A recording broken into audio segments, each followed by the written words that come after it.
Hi, welcome to today's On This Day in Tudor History with me, Claire Ridgway, author of On This Day in Tudor History and a few other history books.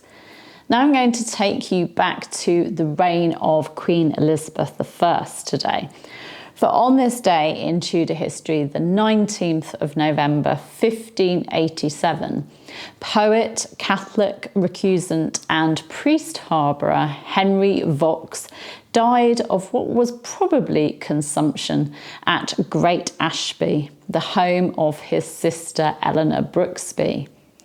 Now, Vaux had been sent to Marshalsea prison after being arrested in November 1586 for offering accommodation and assistance to Catholic priests, but had been released in May 1587 due to ill health. So he died just 6 months later. Let me tell you a bit about this Tudor man and how he came to this rather sad end. By the way, I've had some questions after previous talks about the term Catholic recusant and what does it actually mean. Well, a Catholic recusant in Elizabeth I's reign was someone who was a Roman Catholic and who refused to comply with the religious legislation of Elizabeth's reign, i.e. he or she did not attend the Protestant style services that you had to attend, these Protestant style services of the Church of England. So they refused to comply with the legislation.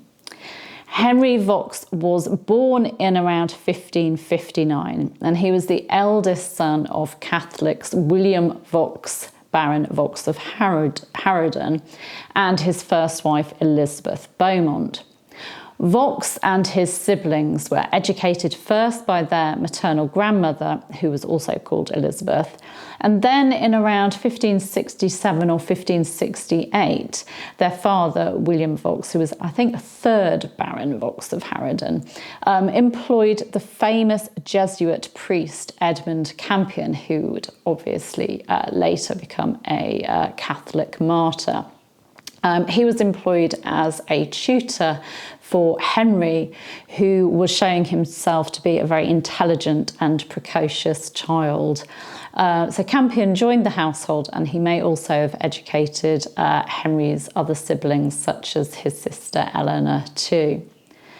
Now, Campion was arrested in 1581, and Henry's father, William, was questioned and imprisoned regarding his links to Campion.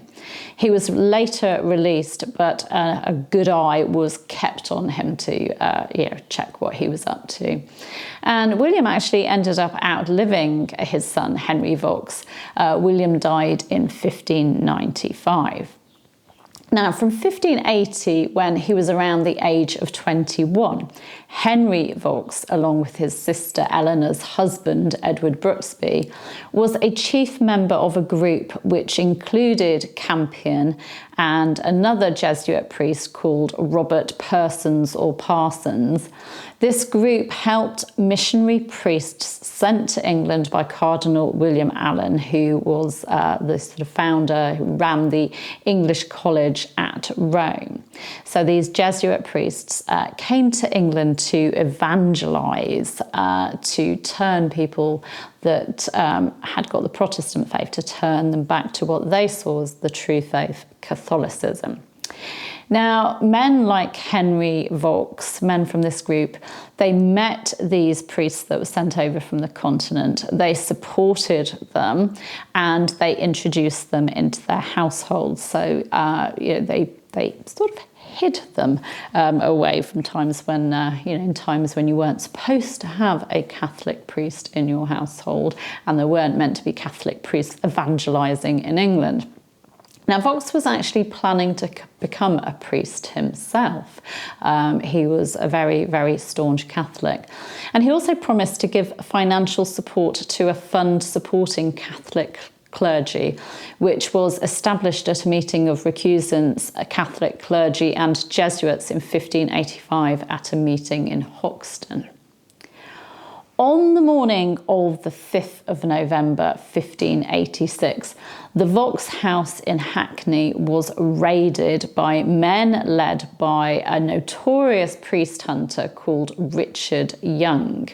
Now, Young was hoping to catch the Vaux family hearing mass, which of course they weren't supposed to do, and he was hoping to find a Jesuit priest in their home.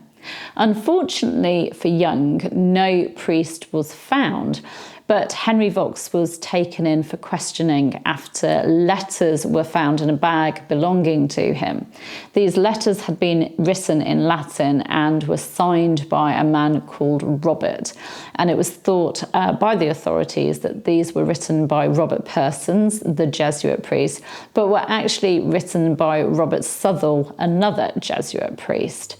So Vaux, as a result of this, was thrown in the Marshalsea prison. As I said earlier, he was released in May 1587 for what was supposed to be 3 months of leave due to his condition, his ill health. And he was able to travel to Leicestershire to see his sisters Eleanor and Anne, who were fellow Catholic recusants and also fellow priest supporters, priest hiders and priest smugglers. Now, Vaux never did go back to prison. He died at Eleanor's home on the 19th of November 1587.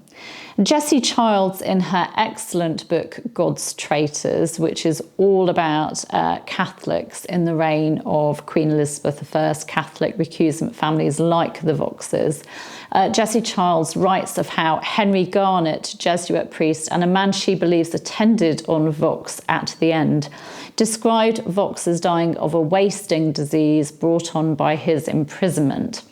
And that Robert Persons wrote of how Vaux died most sweetly and comfortably.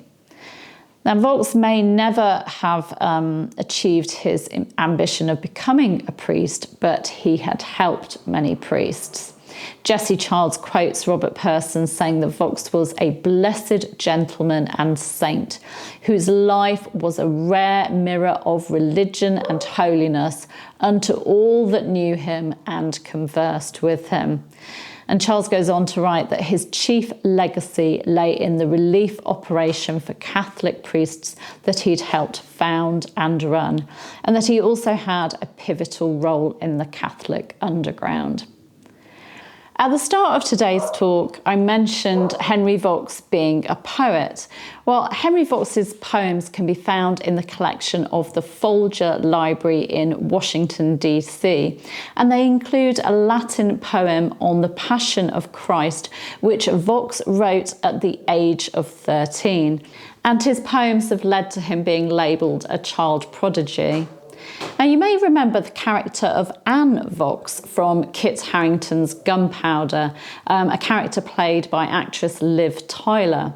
Well, that Anne Vaux, the woman who hid men like Jesuit Henry Garnet, who was involved in the Gunpowder plot, well, she was the sister of this Henry Vaux, so they were a family that were very much part of the Catholic underground.